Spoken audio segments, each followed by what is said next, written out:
Have you ever found yourself in a discussion where even after saying everything you needed to, you walked away feeling like you lost? Have you ever felt that knot in your throat, as if every word spoken had pushed you further away from your own strength? Perhaps you're surrounded by people who speak loudly, interrupt, mock, and dominate environments with arrogance disguised as confidence.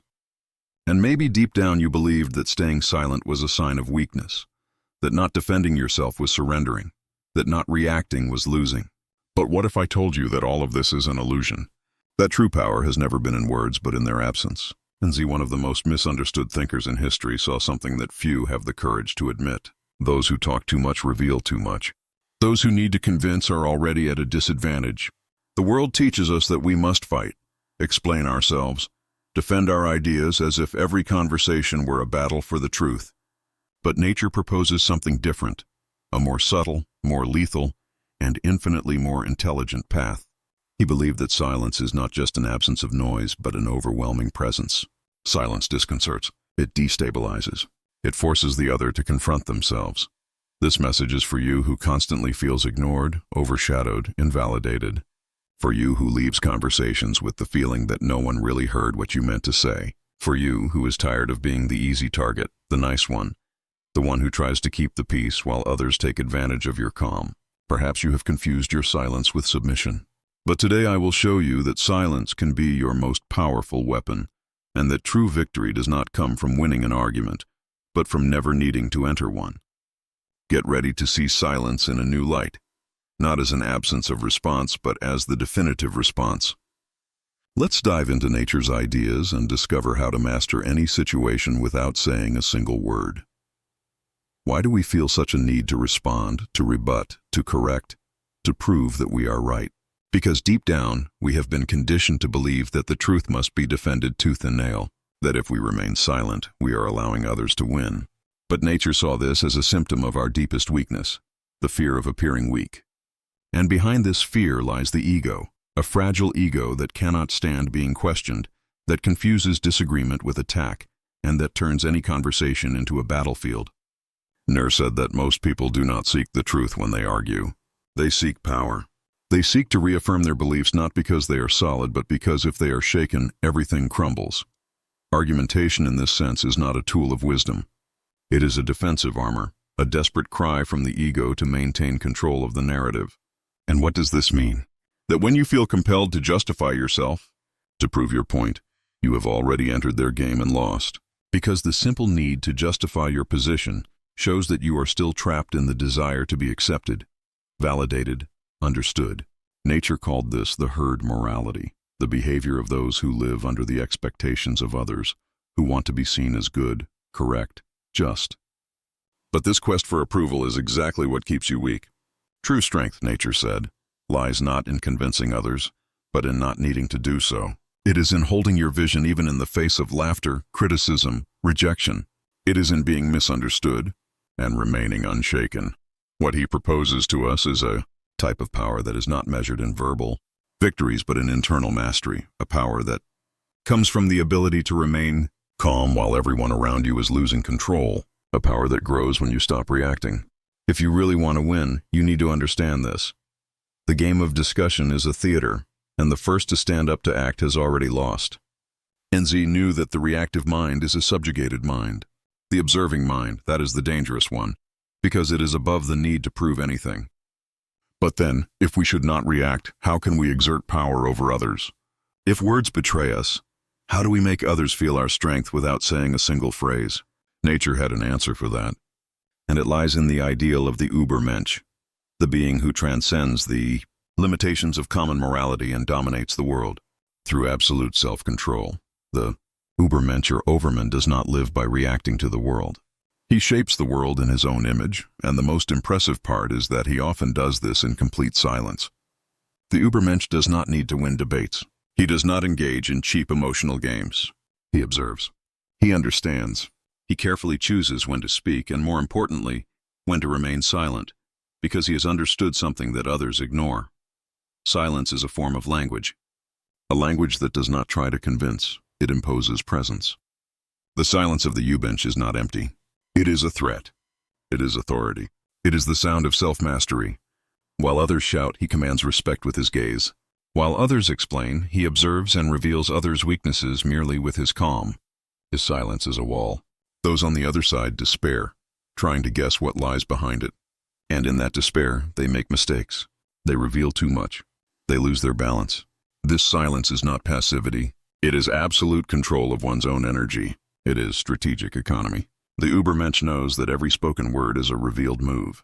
Every emotional reaction is an exposure of a weak point. That is why he remains quiet. Not because he has nothing to say, but because he does not need to say anything. He has transcended the need to prove something to someone.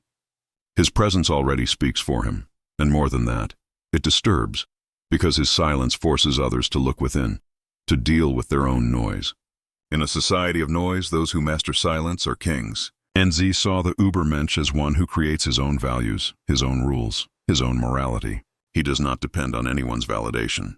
And that is why he is feared, because nothing destabilizes more than an individual who cannot be manipulated by guilt, fear, or the need for acceptance. His silence is the shield against all these mechanisms, and when he speaks, it is because his words will topple an empire. But this raises an essential question. What makes silence so unsettling for others? Why do so many people feel threatened when someone simply chooses not to react? What happens within the human mind when the expected confrontation is replaced by an overwhelming absence? The answer lies in psychology. Silence is not just the absence of sound. It is a mirror, and what it reflects for many is unbearable. When you choose not to react, you are not just silencing yourself. You are forcing the other person to hear their own voice, to confront their own arguments without the comfort of external resistance. That destabilizes because most people do not speak to express themselves. They speak to protect themselves, to convince themselves, to hide the emptiness that exists between what they say and who they are. When you remain silent, their disguise falls away. Social psychology has already shown that in confrontational situations, silence is perceived as judgment. It doesn't matter if you are just listening. The speaker begins to feel exposed, insecure. Why? Because without your response, without your reaction, they lose control of the narrative. The human brain goes into a state of alert. The amygdala, the region of fear and anxiety, activates. The other person starts to project their own fears onto you. Is he judging me? Did he notice my insecurity? Does he know I'm bluffing? And in this psychological battlefield, silence acts like an invisible blade. It cuts where no one sees, but everyone feels. Nietzsche sensed this long before modern psychology confirmed it. For him, the average person lives as a slave to their reactions. They act on impulse, react out of vanity, speak out of fear of being forgotten. The superior spirit, the one who masters themselves, remains silent because they know that every word given is a piece handed to the enemy. Every emotional reaction is an involuntary scream that reveals where to attack.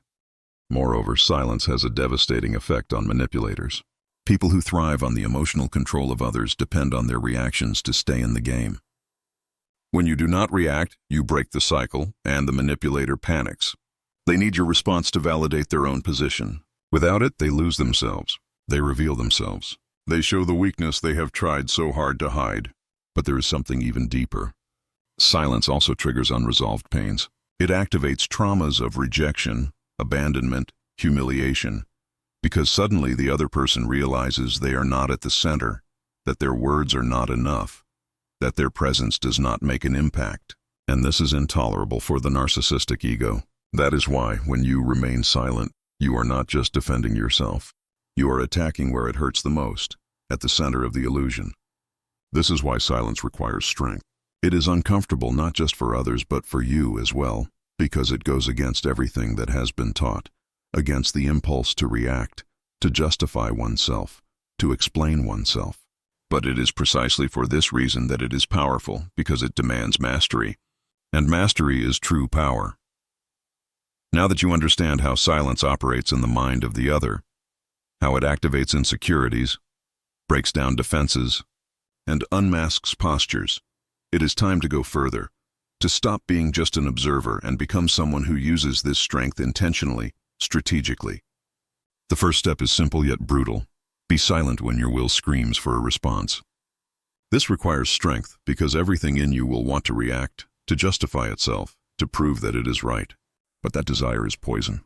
Every time you give in to it, you reveal that you are still under the control of others, that you still care about what they think, that you are still playing their game.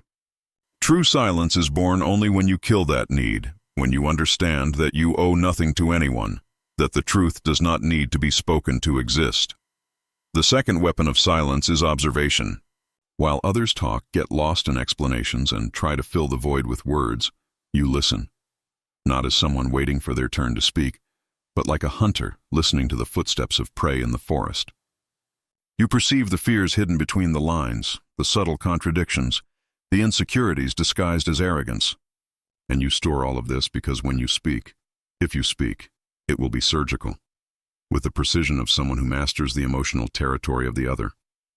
The third weapon is time. Learn to let silence last. The pause is an element of tension, and tension is power. While the other person speaks, waiting for your reaction, and it doesn't come, they experience an internal collapse. The discomfort grows. Their mind begins to fill the void with assumptions, fears, paranoia. A simple look from you, accompanied by silence, can have more impact than 10 well-formulated sentences. The fourth weapon is unpredictability. When you master silence, you become unpredictable, and the unpredictable is always feared. People don't know what to expect from you, and when they don't know what to expect, they lose the advantage. They become cautious. They start measuring every word. You invert the logic of interaction. From reactive, you become the gravitational center of the conversation. At this point, silence is not absence. It is pure dominance. But be careful. Do not confuse silence with passivity. Nature was never an advocate of weakness.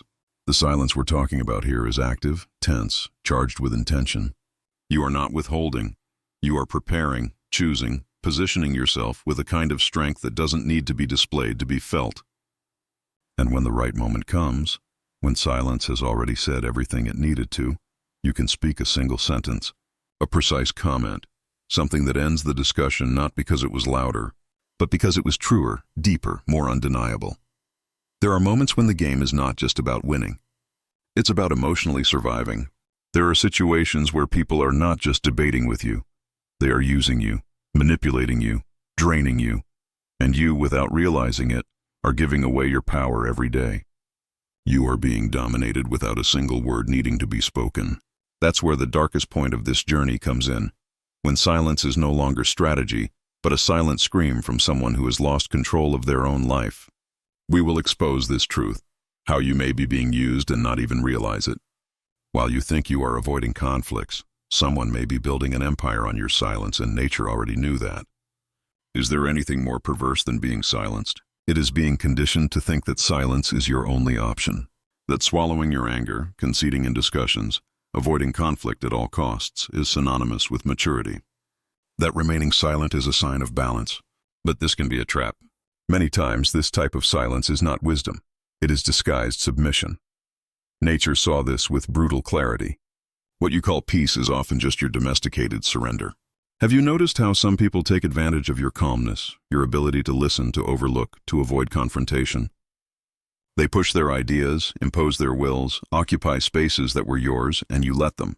You convince yourself that it's not worth fighting, that it's better to maintain harmony, that it's not that big of a deal. But the truth is one, you're paying a very high price for this false peace.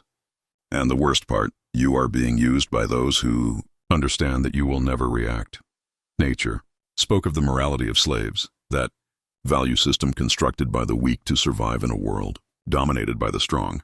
It is the morality of resignation, of guilt, of being nice, an invisible code that teaches you to nullify yourself, to diminish yourself, to conform, and still feel virtuous for it.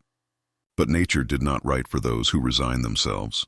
He wrote for those who dare to break these chains, for those who realize they are being used and decide to stop participating in their own submission. When you accept this type of silence, the one that swallows you from within, you are surrendering your power without realizing it. You are being shaped by the expectations of others. You are no longer yourself. You are what others need you to be. And this is the opposite of what nature called the will to power.